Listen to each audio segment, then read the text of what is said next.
Hello there, and welcome to the Streamberg Space Stories channel. I'm glad you found your way here tonight. Maybe you're lying in the dark right now, or maybe you've got the lights turned low and the world outside has gone quiet. Either way, I'm glad you're here. Tonight we're beginning with something unexpected. We're not heading to a distant galaxy or the edge of the observable universe. We're not exploring black holes or tracing the birth of stars. Tonight, we're going somewhere much closer, and something is already on its way. But before we begin, if you enjoy this kind of calm exploration of science, feel free to like and subscribe. It really does help others find their way here too.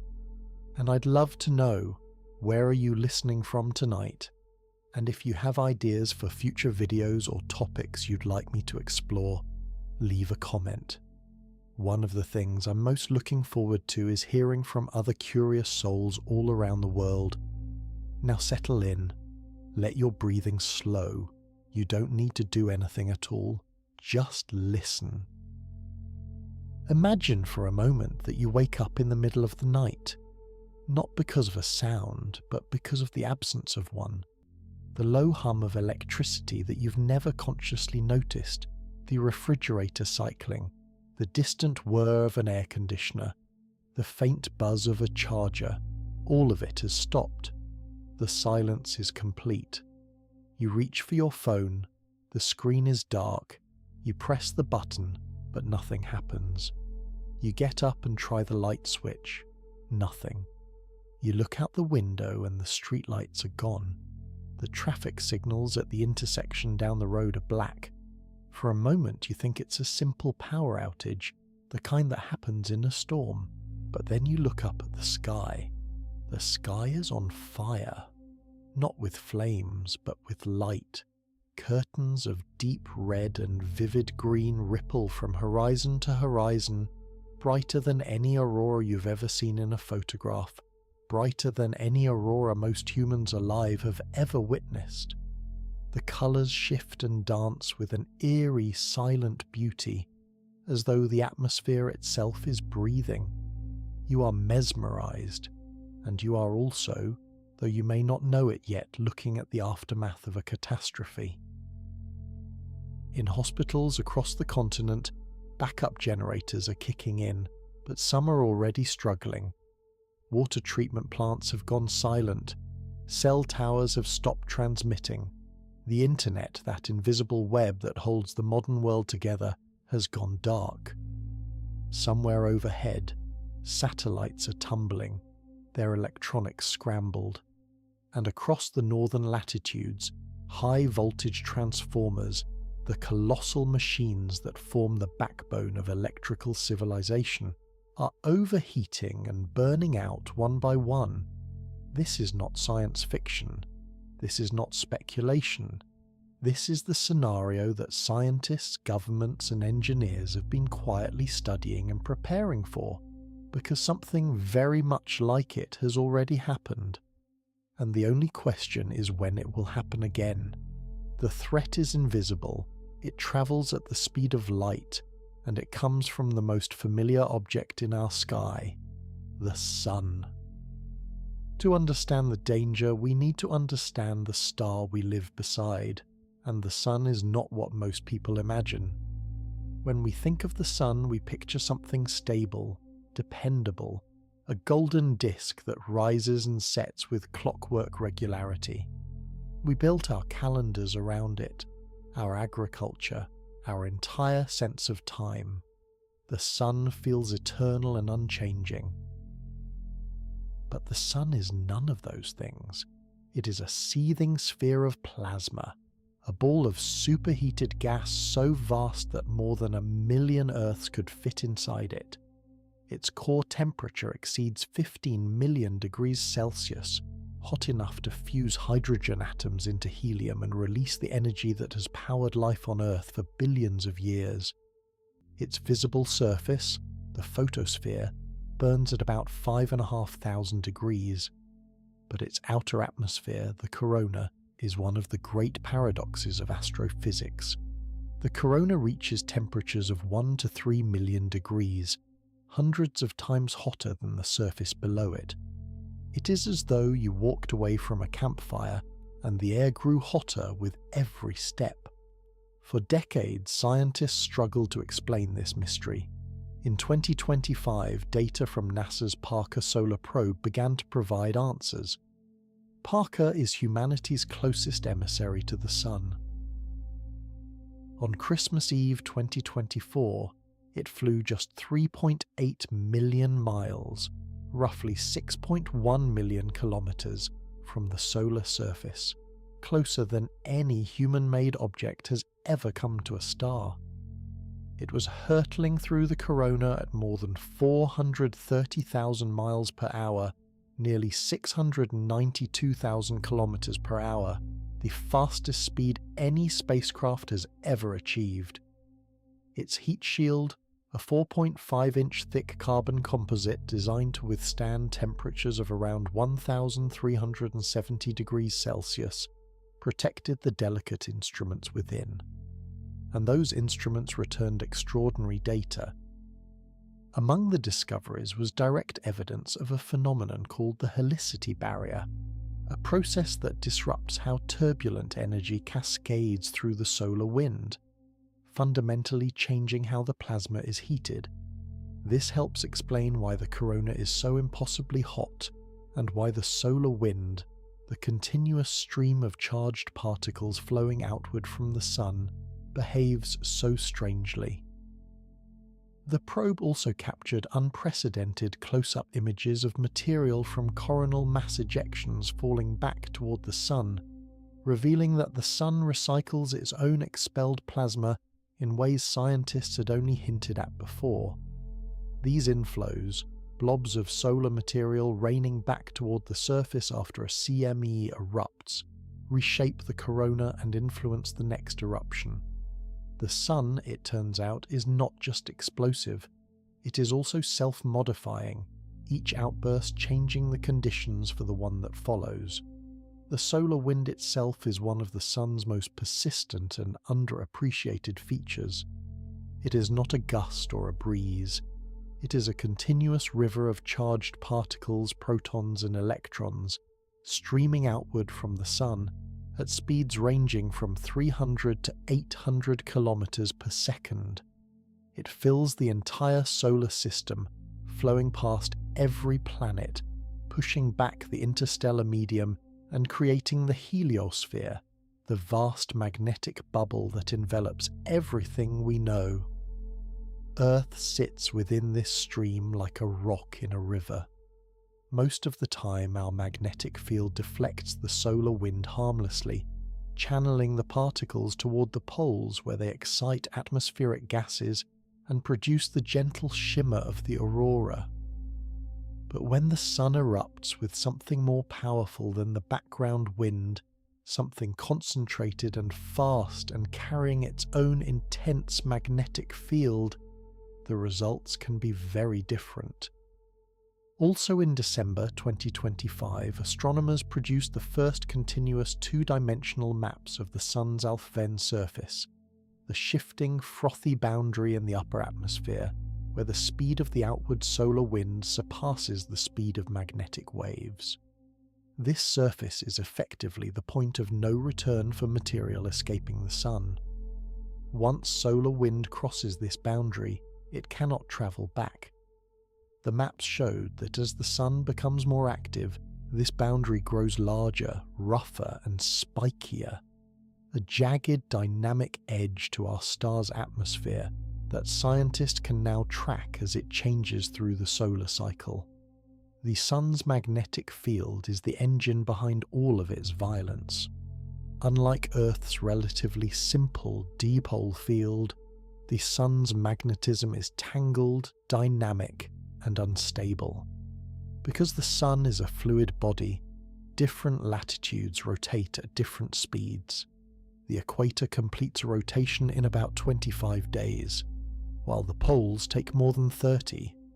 This differential rotation stretches and twists magnetic field lines, winding them tighter and tighter until they knot and tangle like a rubber band being twisted beyond endurance. The energy stored in these distorted fields can be enormous, and when the lines snap and reconnect, that energy is released in a violent burst. The result can be a solar flare, a sudden eruption of electromagnetic radiation across the entire spectrum, from radio waves to gamma rays. Flares are classified by their intensity.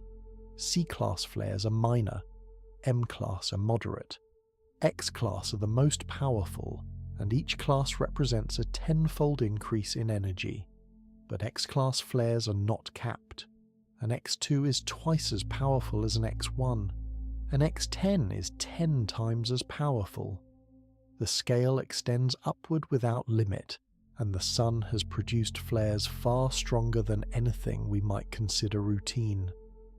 During solar cycle 25, the Sun has been especially active.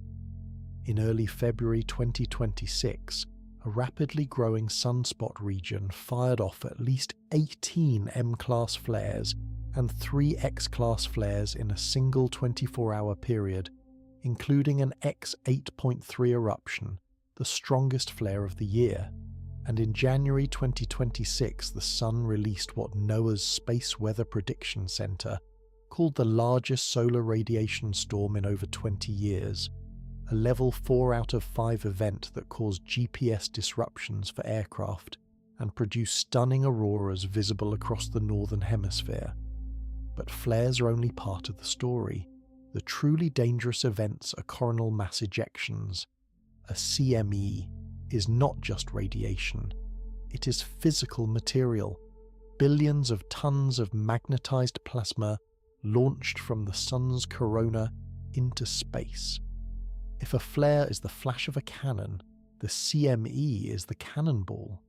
These enormous clouds of charged particles expand as they travel, growing to sizes that can dwarf the Sun itself. They carry their own magnetic fields, and when they are directed toward Earth, they cross 93 million miles of interplanetary space in anywhere from 15 hours to 3 or 4 days, depending on their speed. The fastest CMEs can travel at more than 3,000 kilometers per second. The Sun goes through an approximately 11-year cycle of magnetic activity, swinging between periods of relative calm, called solar minimum, and intense activity, called solar maximum. During solar maximum, sunspots multiply, flares erupt with greater frequency, and CMEs become more common and more powerful. We are currently in the peak and early declining phase of solar cycle 25, which began in December 2019. This cycle has been considerably more active than many forecasters originally predicted. The initial 2019 prediction panel expected a relatively modest peak of around 115 sunspots, occurring around July 2025. Instead, the Sun has consistently outperformed those forecasts, producing more sunspots, more intense flares, and more powerful storms than expected. The year 2025 was on track to set records for the number of severe space weather notifications issued to critical national infrastructure operators in the United Kingdom, and the trend has continued into 2026.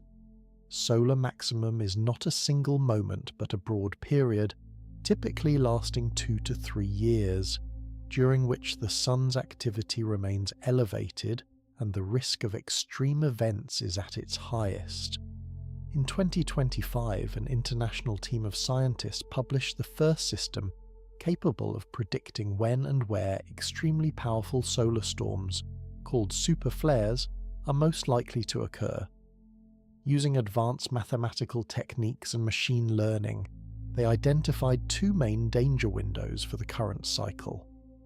The first stretches from mid-2025 through mid-2026, focused on the Sun's southern hemisphere. The second falls in early to mid-2027, concentrated on the northern hemisphere. The model provides 1 to 2 years of advance warning about when conditions are most dangerous. This is groundbreaking work, but it tells us about risk windows, not specific events. It is the difference between knowing that hurricane season is upon us and knowing exactly when and where the next one will make landfall. To understand what the sun is truly capable of, we need to travel back in time, not to last year or last decade, but to the morning of September 1st, 1859. On that morning, in a small private observatory in the quiet English countryside, an amateur astronomer named Richard Carrington was doing what he did most mornings. He was sketching sunspots. Carrington was not a professional in the formal sense, but he was serious and meticulous, a wealthy brewer's son who had dedicated his life to solar observation. Using a telescope that projected the sun's image onto a white card, he carefully recorded the dark blemishes on the solar surface. It was steady, patient work, the kind of science that requires discipline more than brilliance. And then, just before noon, something happened that had never been recorded before. Two patches of intensely brilliant white light appeared among the sunspot group. They were so bright that Carrington thought at first his equipment had malfunctioned. He called for a witness, but by the time someone came, the lights had already begun to fade. In total, they lasted about 5 minutes, shifting position across the solar surface before vanishing. Carrington carefully noted what he had seen. He did not know it, but he had just become the first person in recorded history to witness a solar flare. At nearly the same moment, independently, another English astronomer named Richard Hodgson observed the same phenomenon. Their reports were published side by side in the monthly notices of the Royal Astronomical Society. Science had just caught its first glimpse of the sun's fury. At the same moment the flare occurred, the magnetic instruments at Kew Observatory in London registered a sudden disturbance. A sharp jump in the magnetometer readings, later called a magnetic crochet, recorded the signature of the flare's radiation hitting Earth's ionosphere at the speed of light, but the real impact was still on its way. Approximately 17 hours later, an enormous coronal mass ejection, perhaps the fastest ever recorded, slammed into Earth's magnetic field. Typical CMEs take 2 to 4 days to make the journey from the Sun. This one covered 93 million miles in less than a single day.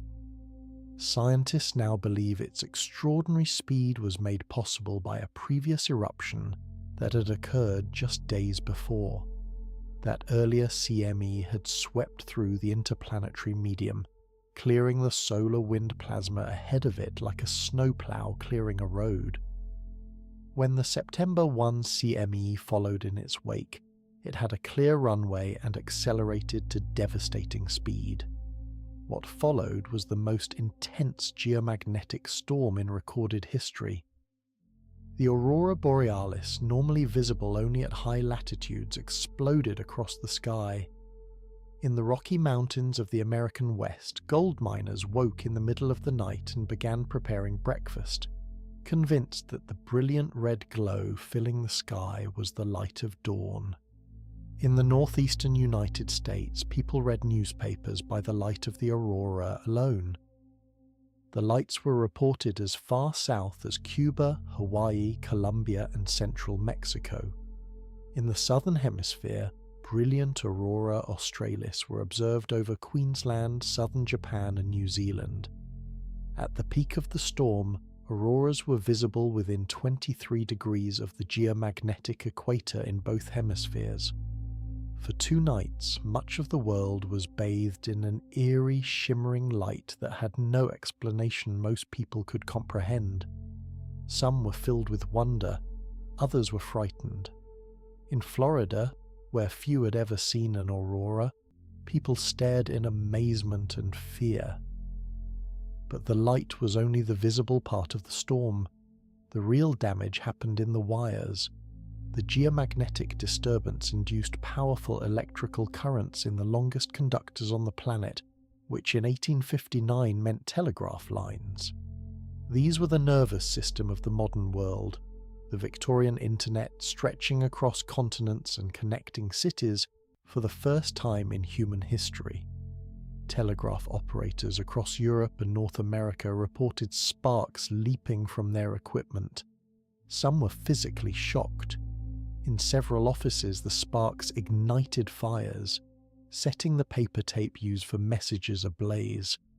Equipment that had functioned reliably for years suddenly became dangerous. And then something truly strange happened. Some telegraph operators discovered that even after disconnecting their batteries entirely, they could continue sending and receiving messages. The electric current flowing through the wires from the geomagnetic storm was powerful enough to operate the system on its own.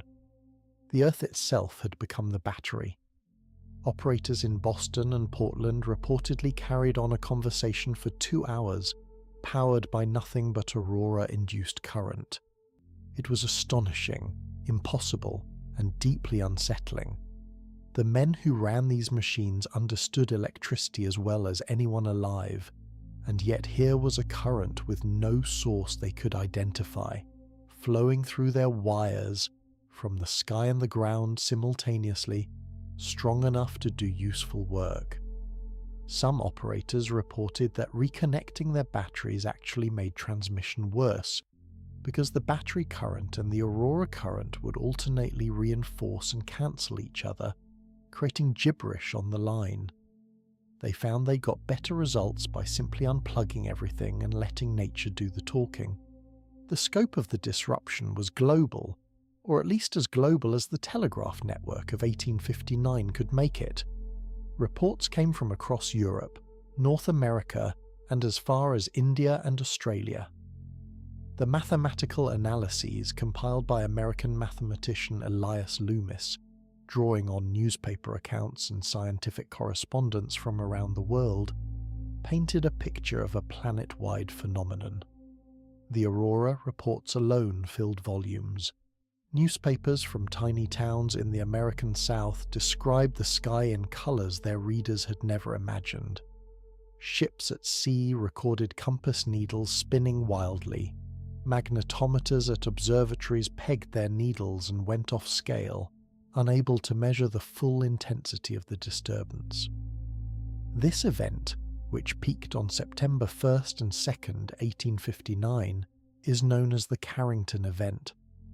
Modern analysis of magnetometer data from that period, including recently digitized records from Kew and Greenwich, suggest that the rate of change in the magnetic field exceeded 700 nanodust layer per minute, far surpassing what digital-era records would predict as a once-in-a-100-year extreme.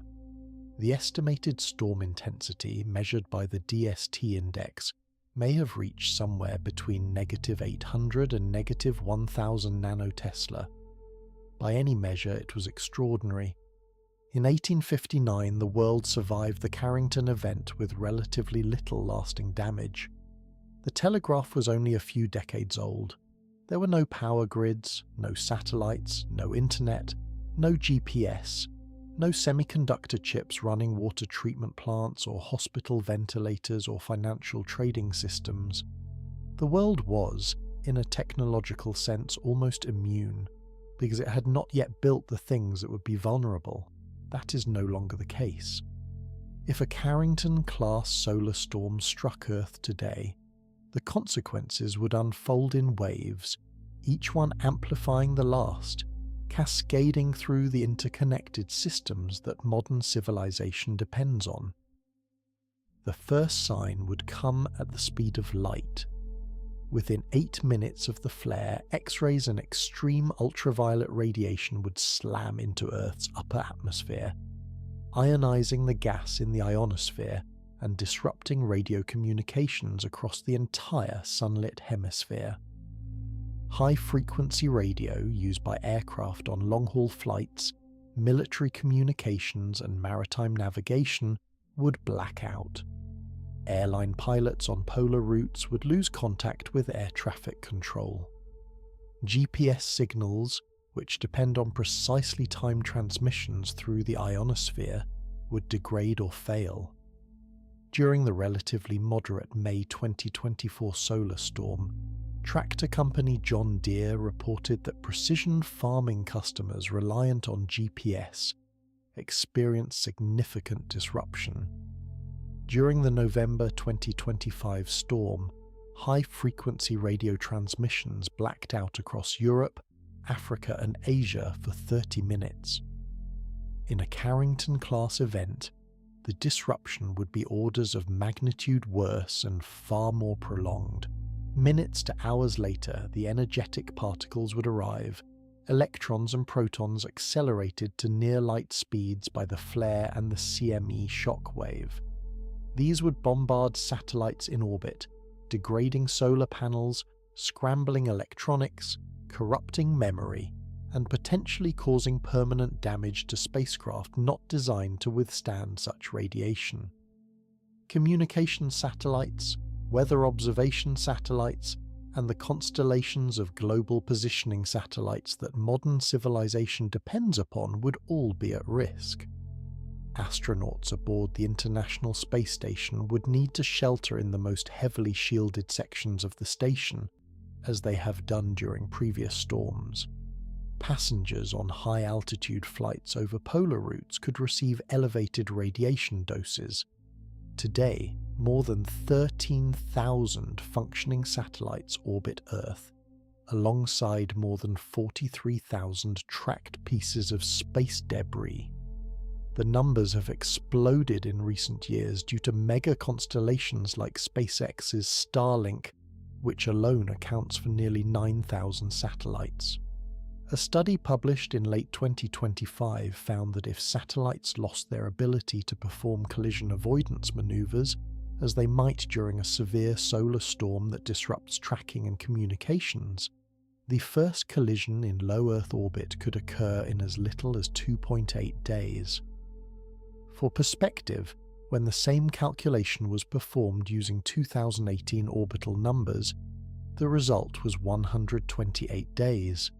The difference reflects how crowded low Earth orbit has become. A cascade of collisions, sometimes called the Kessler syndrome, could generate clouds of debris that render portions of orbit unusable for years or even decades. Starlink alone performed 145,000 collision avoidance maneuvers in a 6-month period prior to July 2025. Without the ability to track objects and maneuver, the architecture of orbital space could be critically compromised. Then comes the main event. Somewhere between 15 hours and a few days after the eruption, depending on the speed of the CME, the magnetized cloud of plasma reaches Earth. It slams into the magnetosphere, compressing the magnetic field on the day side and stretching it outward on the night side. If the CME's magnetic field is oriented southward, opposite to Earth's, the coupling is especially strong. The magnetosphere opens like a gate, allowing charged particles to pour into the upper atmosphere.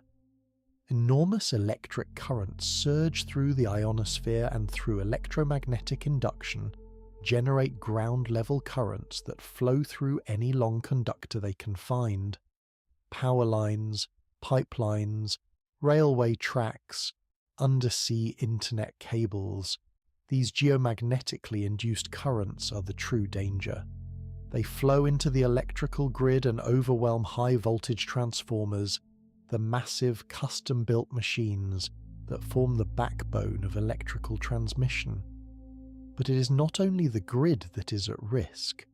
Undersea fiber optic cables, the physical backbone of the global internet, span hundreds of thousands of kilometers across the ocean floors. While the fiber optic strands themselves are not directly affected by magnetic storms, the electronic repeaters spaced every 60 to 100 kilometers along these cables require power, and that power is delivered through the cable's copper sheathing. Geomagnetically induced currents can disrupt or damage these repeaters, potentially severing transcontinental data links. In a world where more than 95% of intercontinental data traffic travels through undersea cables, This vulnerability is enormous. A single extra high voltage transformer can weigh several hundred tons, cost millions of dollars, and take 12 to 24 months to manufacture, sometimes longer. They are not mass-produced. There is no global stockpile of spares. If a significant number are damaged or destroyed simultaneously, the grid does not recover in days or weeks. It recovers in months or years. In 2025, the US Geological Survey published a detailed new map of geoelectric fields that would be generated across the United States by a Carrington-scale storm.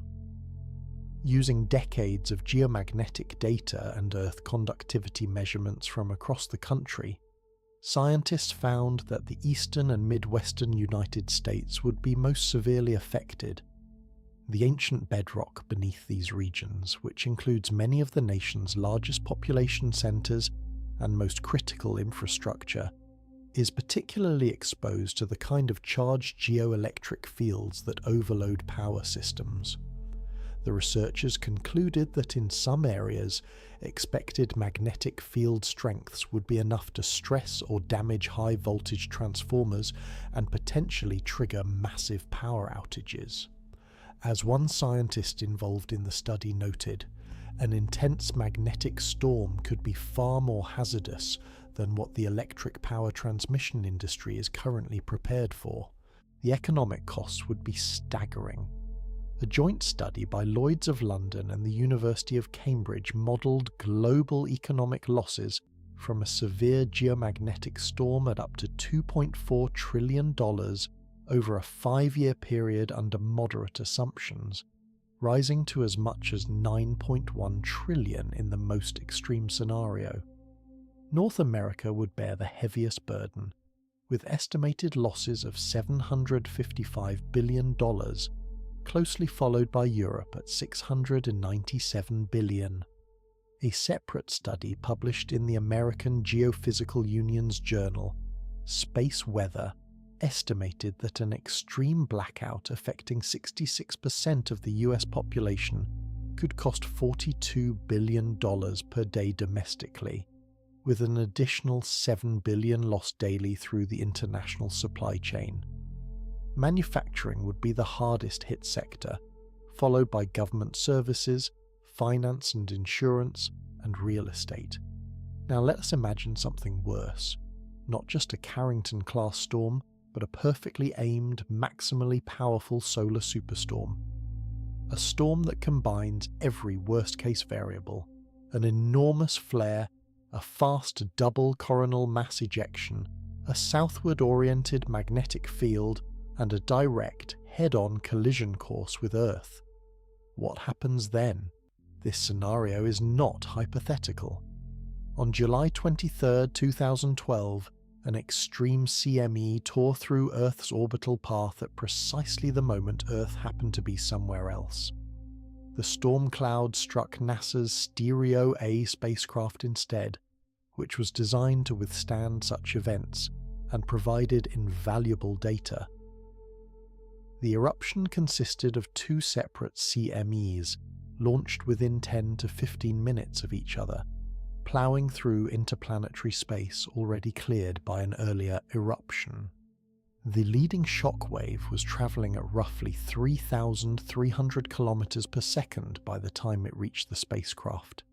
Scientists who studied the event concluded it was comparable to the Carrington Event, possibly even stronger.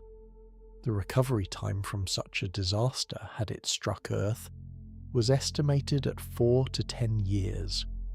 As one researcher at the University of Colorado put it, if it had hit, we would still be picking up the pieces.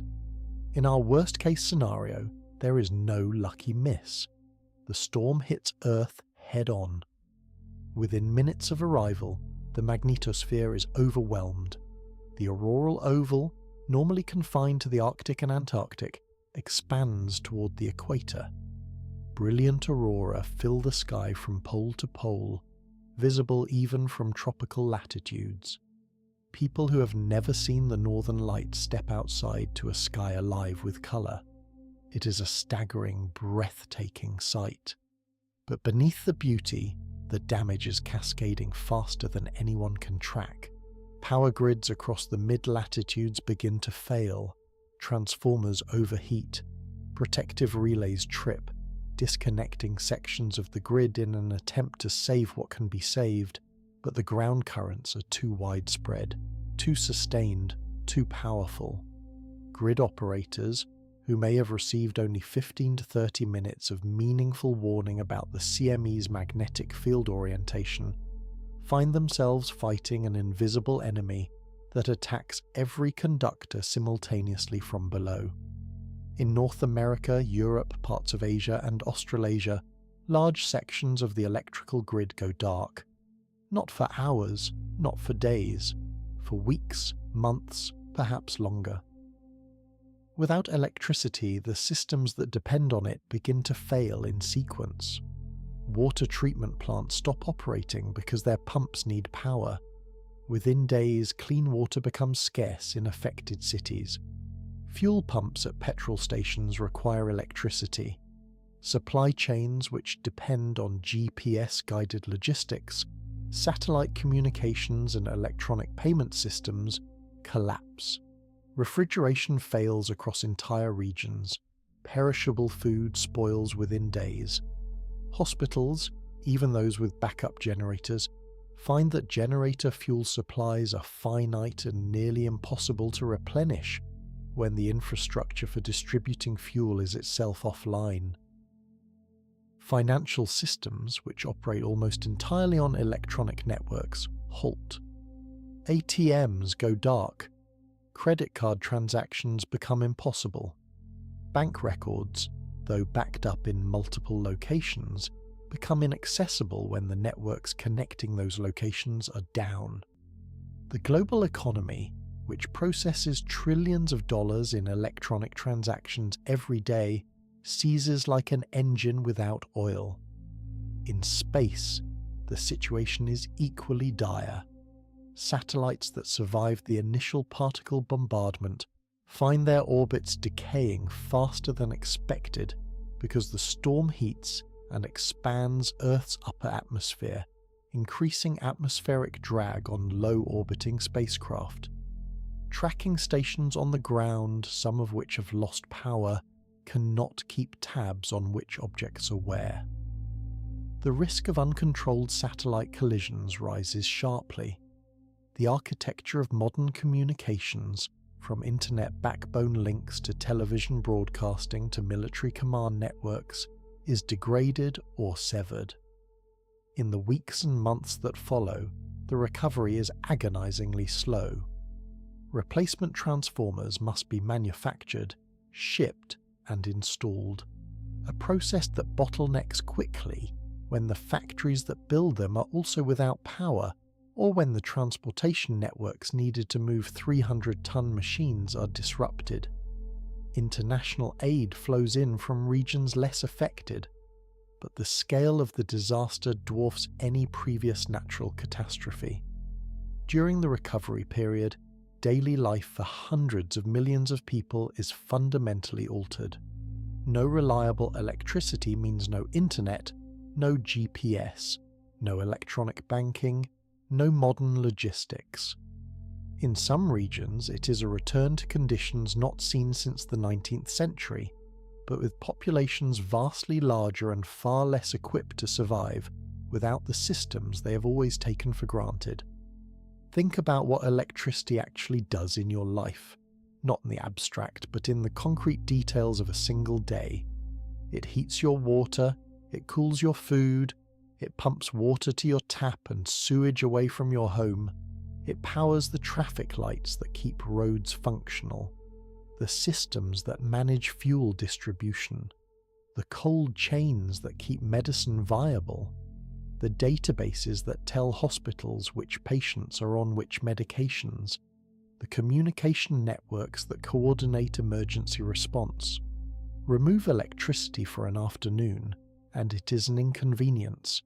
Remove it for a week, and it is a crisis. Remove it for months across an entire continent, and you are describing a humanitarian catastrophe without modern precedent. The 2003 blackout that struck the northeastern United States and parts of Canada affected 55 million people for a maximum of 2 days and cost an estimated $6 billion. A Carrington-class event could affect hundreds of millions for months. The mathematics of that comparison are sobering, so the question is not whether such a storm will come. The Sun is a variable star. It erupts. It always has and it always will. The question is whether we can protect ourselves when it does. The answer is complicated. We can do a great deal more than we are currently doing, but there are hard limits. The most important step is hardening the electrical grid.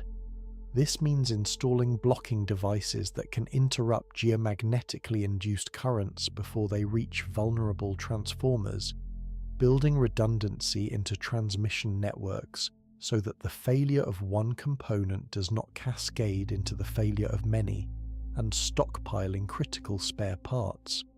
After the 1989 Quebec blackout, which we will return to in detail shortly, the province invested more than $1 billion in grid hardening measures, installing series capacitors to block induced currents, and redesigning protective relay systems so that a single surge could no longer cascade through the entire network.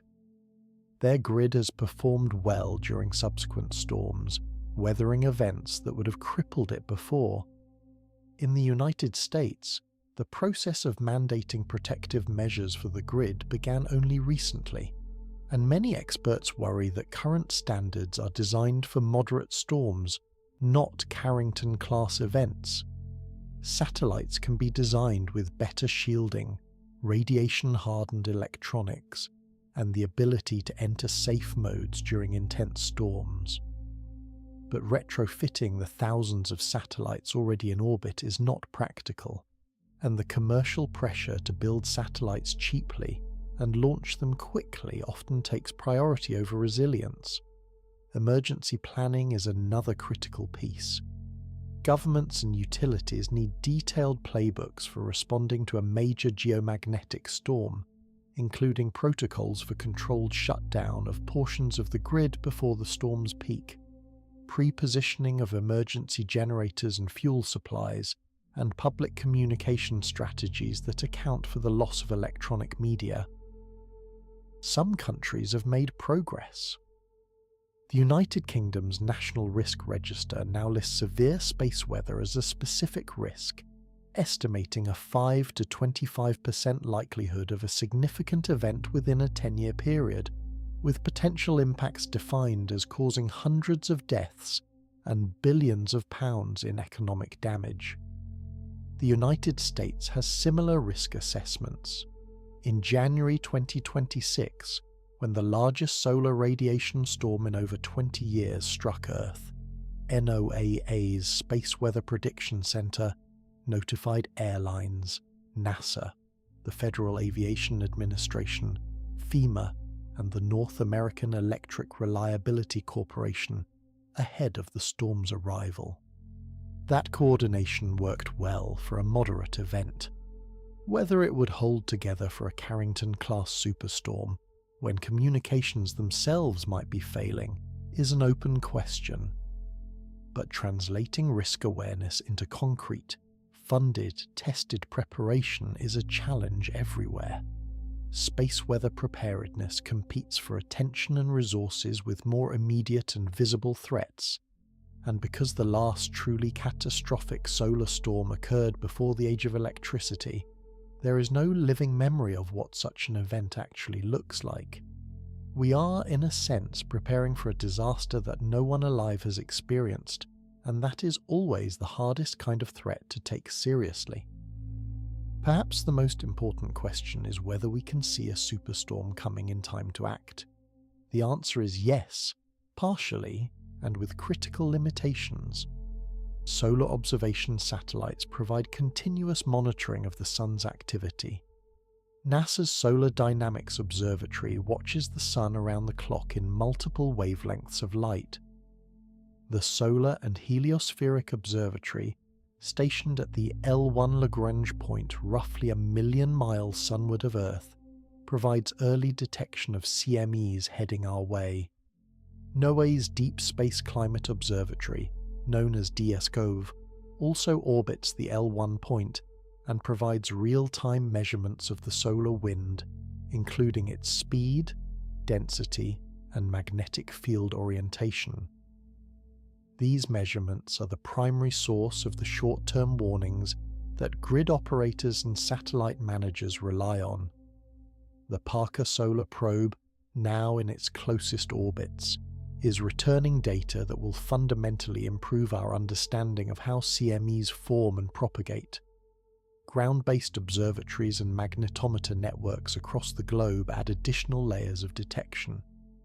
When a CME erupts from the Sun, scientists can often observe it and estimate its general direction within minutes to hours. But there is a critical gap.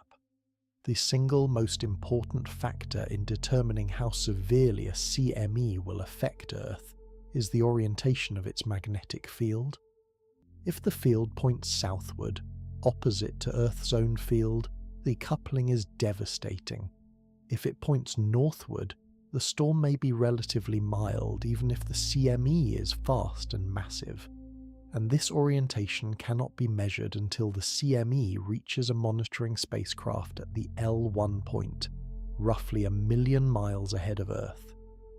At the speed most CMEs travel, this gives a warning time of approximately 15 to 60 minutes. 15 to 60 minutes between knowing whether a storm will rattle a few compass needles or bring civilization to its knees. That is enough time for satellite operators to put spacecraft into protective modes. It may be enough for grid operators to begin controlled shutdowns if pre-planned protocols are in place. But it is not enough for society to prepare in any broader sense. There is no time to stockpile water, fuel generators, or warn the public in a meaningful way. The 2026 Superflare Prediction Model offers a different kind of warning, a probabilistic forecast identifying the time windows and solar regions where extreme activity is most likely. This is a significant advance, providing space weather operators and satellite managers with 1 to 2 years of advance notice about elevated risk periods. But it tells us about seasons of danger, not specific events, and some of its predictions were validated in a striking way. While the paper was being reviewed for publication between October and December 2025, other scientists using the Solar Orbiter spacecraft discovered a series of massive superflares that had erupted on the far side of the Sun, events the prediction team had no knowledge of, but that matched their forecasted patterns. The method works, but prediction remains probabilistic, not deterministic. There are efforts underway to improve. Machine learning models trained on decades of solar data are being developed to identify magnetic signatures that precede major eruptions. New missions are planned to observe the Sun from multiple angles simultaneously, filling blind spots. One proposal involves placing a monitoring spacecraft at the L5 Lagrange point, trailing Earth in its orbit by 60 degrees. From that vantage point, such a spacecraft could observe sunspot regions and CMEs days before they rotate into position to threaten Earth, providing a crucial extension of our warning time. NOAA's Space Weather Follow-On mission and NASA's Interstellar Mapping and Acceleration Probe are both designed to advance our understanding and monitoring capabilities, but reliable, specific prediction of individual solar storms remains elusive. The Sun does not give us its schedule, and lest anyone think the Carrington Event was a singular anomaly, history offers sobering reminders. A comparable storm struck in May 1921, producing widespread telegraph disruption and aurora visible at low latitudes. In March 1989, A geomagnetic storm collapsed the Hydro-Quebec power grid in 90 seconds, leaving 6 million people without electricity for 9 hours. During the Halloween storms of 2003, satellites were damaged, flights were rerouted, power transformers failed in Sweden, and transformers were damaged in South Africa. In May 2024, the strongest geomagnetic storm in over 20 years brought aurora as far south as Puerto Rico. In November 2025, another strong storm made the northern lights visible from Alabama and Florida, blacked out high-frequency radio across 3 continents, and delayed a NASA satellite launch. These are not catastrophes. They are warnings. They are the small tremors before the earthquake. And they are becoming more frequent as solar cycle 25 reaches its peak and enters the early declining phase, a period that historically has produced some of the most powerful eruptions. It is worth pausing to consider the 1989 Quebec event in particular, because it offers the clearest modern example of what a geomagnetic storm can do to a power grid. On the morning of March 13, 1989, a CME struck Earth's magnetosphere. Within 90 seconds, the entire Hydro-Quebec grid collapsed. Protective relays tripped one after another as induced currents surged through the system. 6 million people lost power. It took 9 hours to restore electricity, and some areas experienced outages for days. The storm was classified as a severe geomagnetic storm, but it was far weaker than the Carrington Event. It was, in a sense, a dress rehearsal for something much worse, and one of the clearest demonstrations that space weather is not an abstract scientific curiosity, but a tangible threat to the infrastructure that modern life depends on. The probability of a Carrington-class event striking Earth within any given decade has been estimated at roughly 12% by physicist Pete Riley, based on analysis of solar storm records spanning 50 years. Over a human lifetime, the odds become uncomfortably significant. And the near miss of July 2012, when a Carrington-class CME tore through Earth's orbit just 9 days after our planet had been in that exact position, reminds us how thin the margin can be. There is one more thing worth knowing, something that puts all of this into an even larger context. Astronomers studying other sun-like stars have observed superflares, eruptions 10, 100, even 1,000 times more powerful than anything in our historical record. For a long time, scientists assumed our sun was too calm, too well behaved to produce such monsters. But recent work suggests otherwise. The mechanisms that produce superflares are the same magnetic processes at work on our own star, just scaled up. Whether the sun is capable of a true superflare, an eruption that would make the Carrington Event look like a gentle sigh, remains an open and unsettling question. The geological record offers some hints. Traces of radioactive isotopes in tree rings and ice cores point to at least 2 events in the past 2,000 years, around 774 AD and 993 AD, that were significantly more powerful than anything recorded in the modern era. These are sometimes called Miyake events, and they suggest that the sun has erupted with extreme force in the relatively recent past, long before anyone was keeping track. And so we come to the quiet part of the story, the part that settles in like the last light of evening. The sun is 93 million miles away. It rises every morning and sets every night, so reliable that we build our clocks around it, so familiar that we rarely think about what it actually is. But the sun is not a lamp. It is a thermonuclear furnace with a temper. Its magnetic field writhes and snaps and rebuilds itself in cycles that span decades. It hurls billions of tons of magnetized plasma into space without concern for what lies in its path. It has done this for 4.5 billion years, and it will continue for billions more. We live in the atmosphere of a star, the solar wind, that continuous stream of charged particles flowing outward from the sun washes over our planet every moment of every day.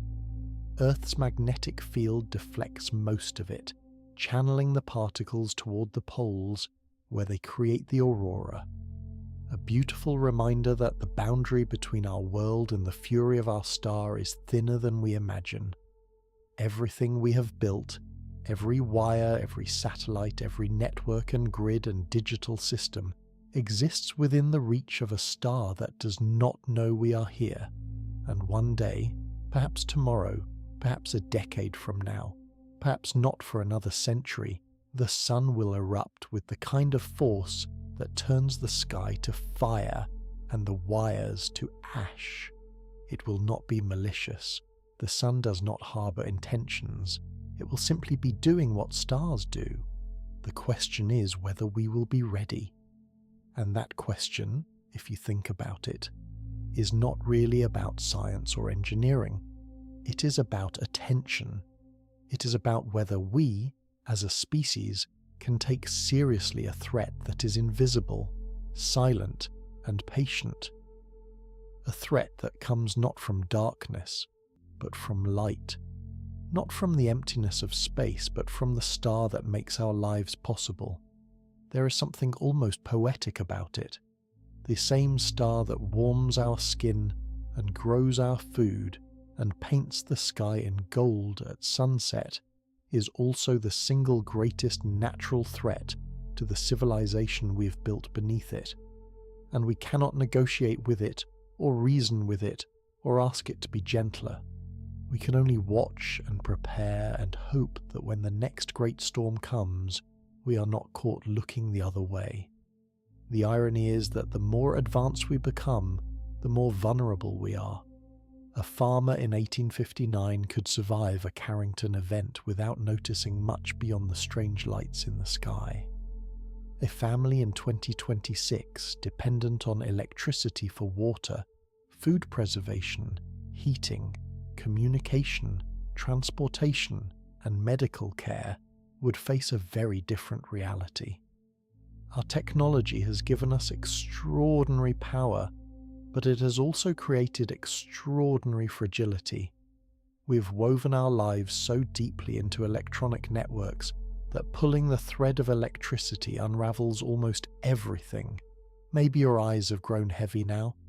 Maybe the world outside your window has gone still, the stars hidden behind clouds or city glow.